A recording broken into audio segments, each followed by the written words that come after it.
And this is usually where your gonads fall back inside your body and go, there's no friggin' way I'm going on the air because I'm just a little bit too scared now. Well, Yeah, I that's don't rough. understand what people are afraid of, to be honest with you. I mean, Try it right now, Ape. Tune Well, to 14033 and make a QSO. Let's do it. It won't be successful. Look at him! Look at him getting scared. It's not that I'm not scared. I just can't. I can't do it. Like once I can hear and somewhat understand what I'm hearing and send correctly, I'll do it.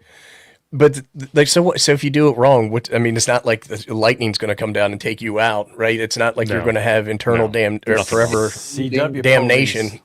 So what's going to happen? Some ham's going to get pissed at you. That's going to happen anyway. Yeah, because that's you're you. part of the license. Yeah. Right. Yeah. Turn the big knob.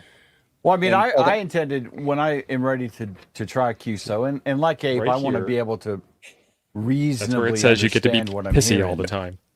But I was pissy going to clause. I was going to do POTA hunting because I mean that's a short exchange. I know what the Bingo. exchange is in sideband. Nice, Freddie. So, you know, Yeah. There are And things here that don't react well to CW. that's great, Freddie.